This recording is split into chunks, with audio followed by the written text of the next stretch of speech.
Okay, I would like to call our meeting to order, and if we could have a roll call, please. Chair Brager, Here. Vice Chair Arascata, Here. Regent Downs, Regent Goodman, Here. Regent McMichael. Here. You do have a quorum. Thank you very much. I really appreciate that.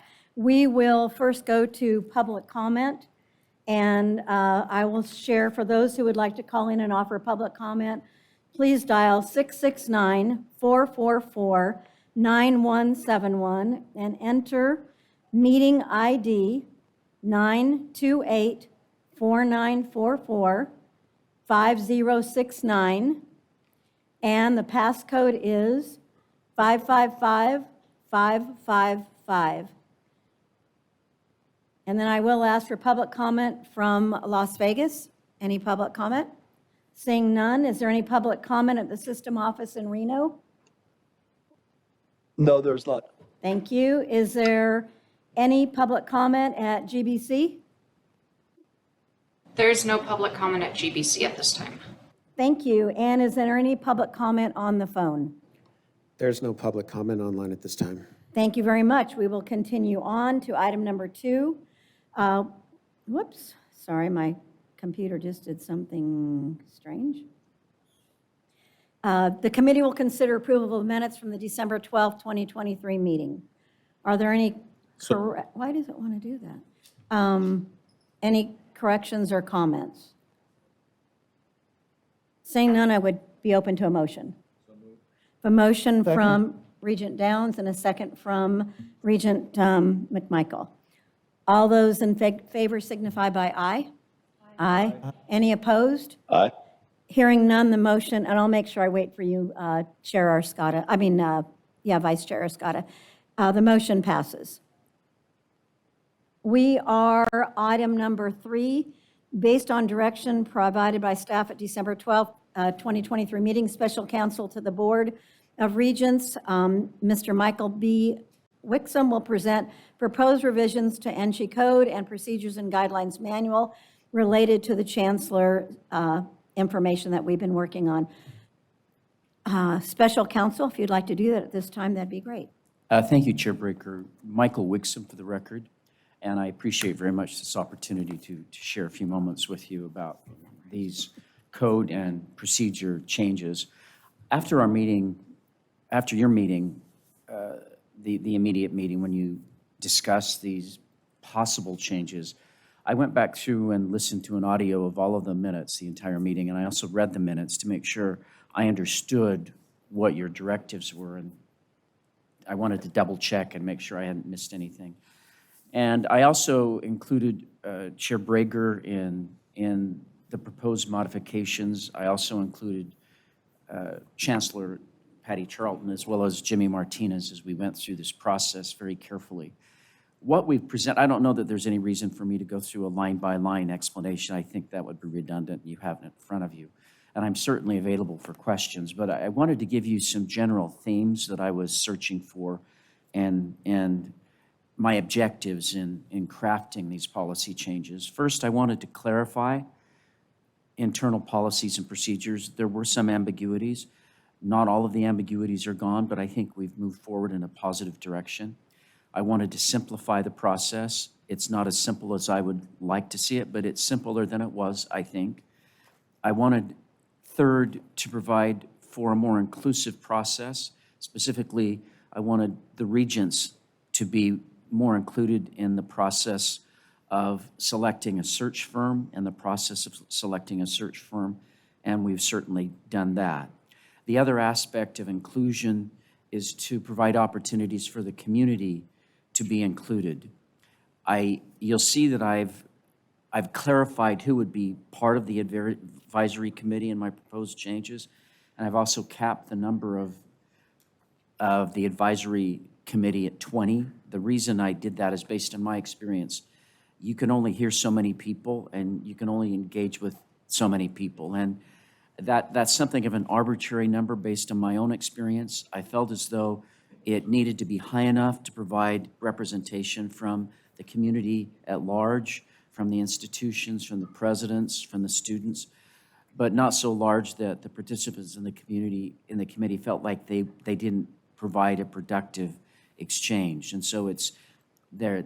That is something of an arbitrary figure. I included that figure for your discussion, happy to talk about it. But I felt that seemed to be a nice balance between including the community and then keeping it small enough so that their participation could be meaningful.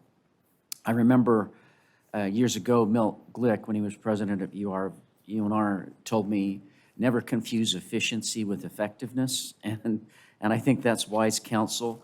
So we're trying to get a good balance between efficiency and effectiveness here.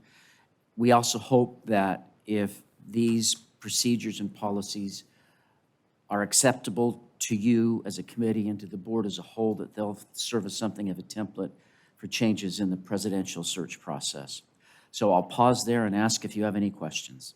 Okay, I'd like to open that up to the committee first, and if anyone not on the committee has a question, it'll go after, that person will go after that. Any questions on the work that we have done? This committee's just so easy.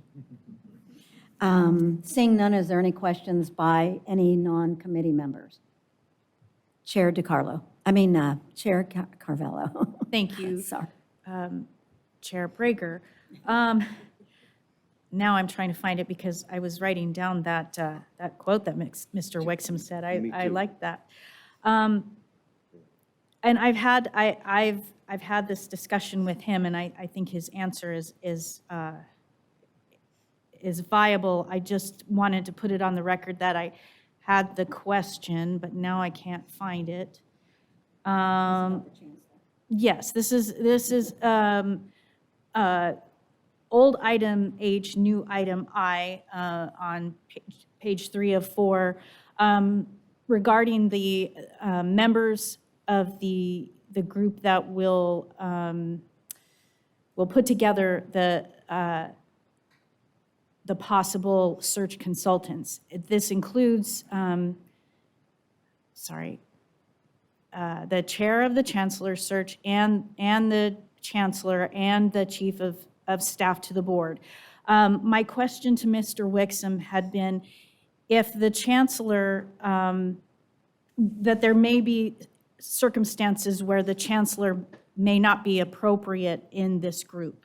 And so and also Chancellor Charlton had chimed in, and also Ms. Nikolajewski also.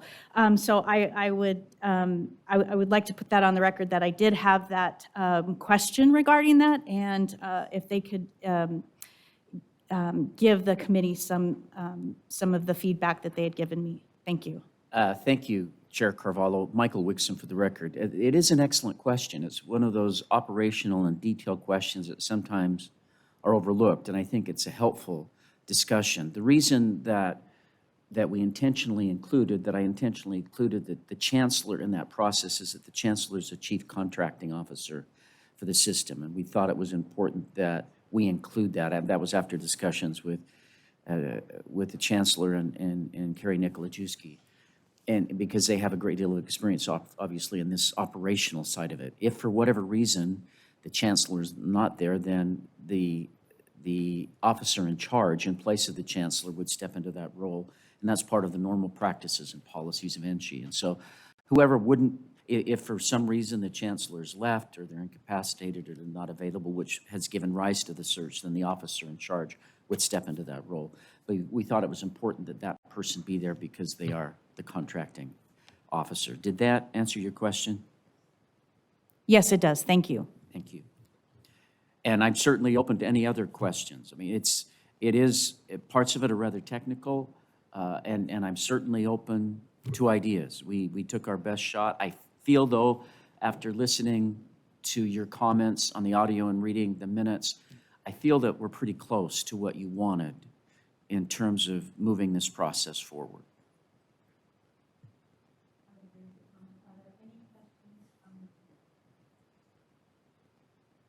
I don't know. Sorry, any questions from the committee?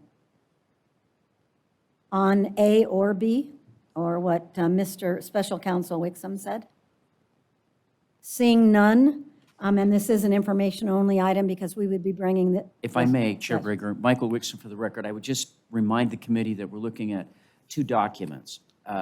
There's the B document as well, which is the proposed revisions and the procedures guidelines. So be sure and look at both as you're evaluating. And if you have any questions on the second part, we actually, this was Carrie Nikolajewski's suggestion. Carrie said, this doesn't make sense because it's all out of order.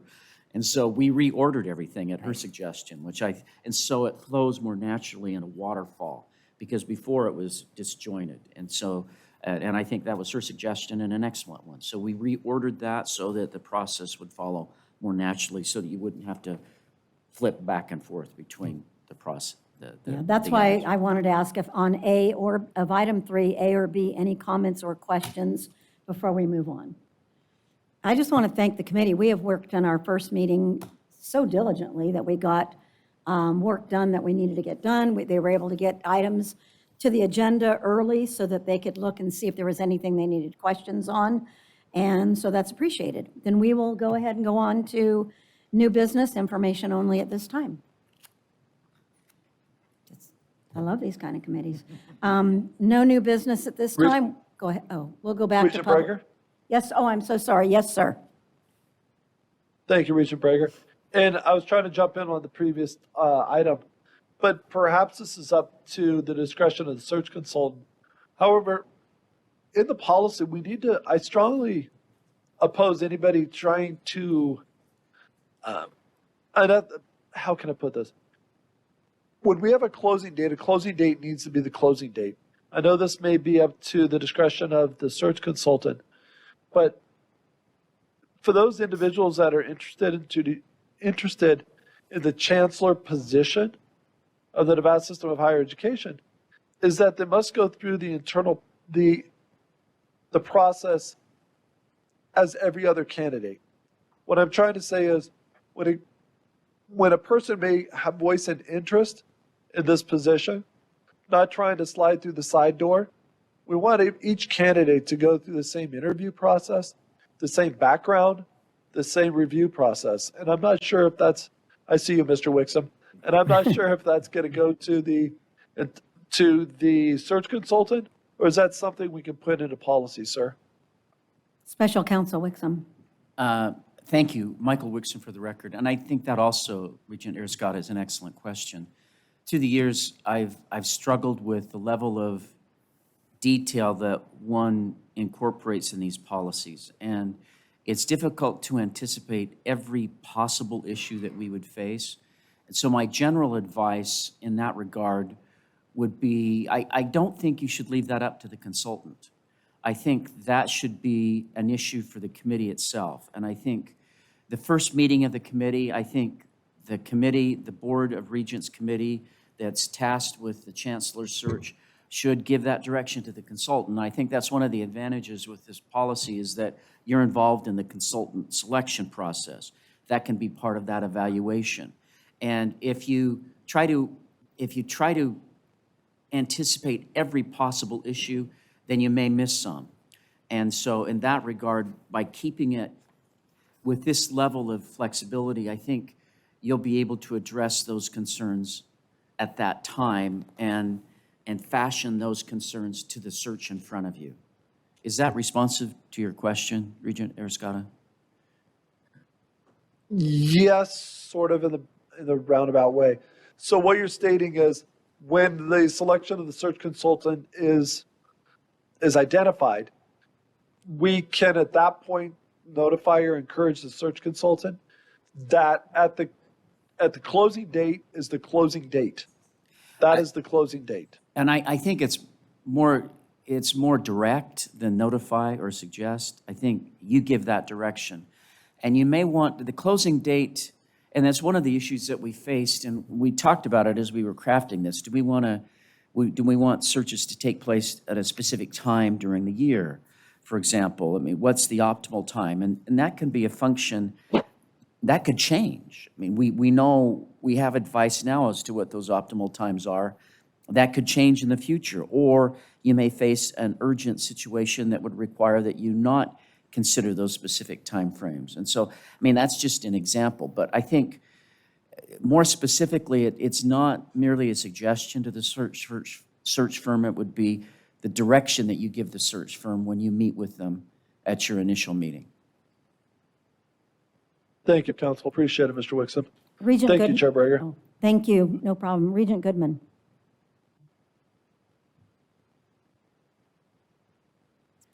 Thank you, Chair.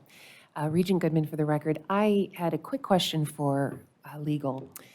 Is it, just because this is, in perpetuity, basically, we're trying to make a policy that is going to work as we move forward, and I'm not concerned about our situation right now, but moving forward, is it something where we need to address if the chancellor is interim or acting? Is there a potential for conflict there?